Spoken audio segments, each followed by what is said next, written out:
I was certainly feeling lonely because I just couldn't pick up the phone and speak to 3/4 of my children. And I think that was my highest concern. I mean, obviously, it would have been nice to have met a nice man, but I'd pretty much given up.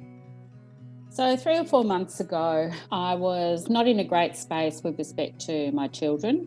3 out of my 4 children were not speaking to me. Look, I was probably a little bitter and I felt like the victim, effectively. And yeah, things were not going well, with the exception of my work, which has always gone really well. There was no man in my life. I had, met a few since my divorce that were, basically were damaged, as was my ex-husband.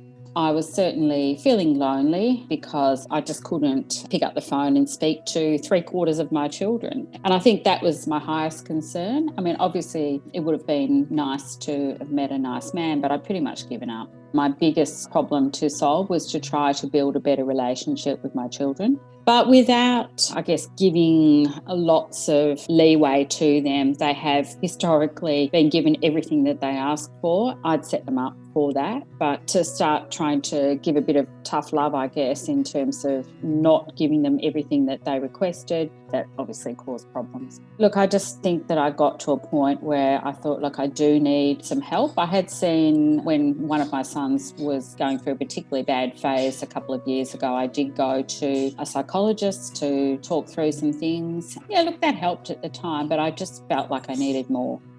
The biggest learning for me was that as a young child, I had been required to step up significantly because my mother had postnatal depression and was very ill, and I was the eldest of 3 daughters. 2 older parents, they were in their late 30s by that stage. And I think I always, for recognition and acceptance, just put my head down and worked harder and harder and harder. And so, I look back now and I think with my marriage, realistically, gut feeling told me I should never have married my ex-husband, but I did. And so second lot of gut feeling was, nearly 3 decades ago, where I should have left. And I started with a resolve to act on that. And then I thought, no, my family will think that I'm a failure. And I put my head down, as I always had, and just worked harder. And I guess that was another learning for me. The harder I worked, the more he basically dropped back and left me to do everything, the work, the raising of the children, etc., etc. And look, his self-esteem probably wasn't great. I guess that's the other learning. You can't fix. It's not your responsibility to fix somebody who's broken.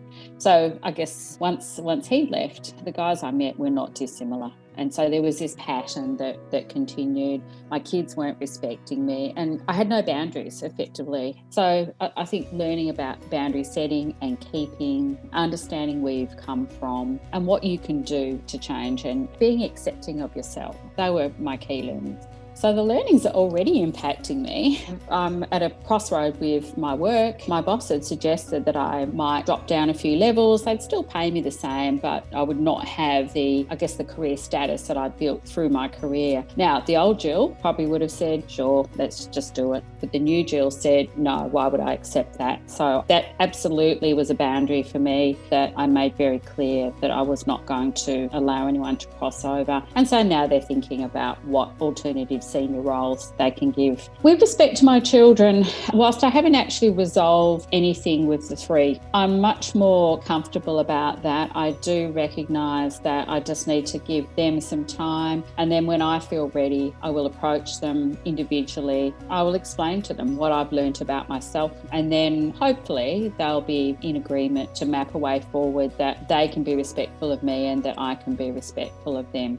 I had always tried to soften their falls, and purely because I just didn't want them to be hurt. But in doing that, they actually didn't learn, they didn't make mistakes to be able to learn from those mistakes. And absolutely, I'm stepping back and just letting them get on with their lives without mum telling them what to do. I need to give them time to think about the situation, and then when we're all more calm, we'll step through and try and work out a resolution. I'm much more confident in my self-esteem.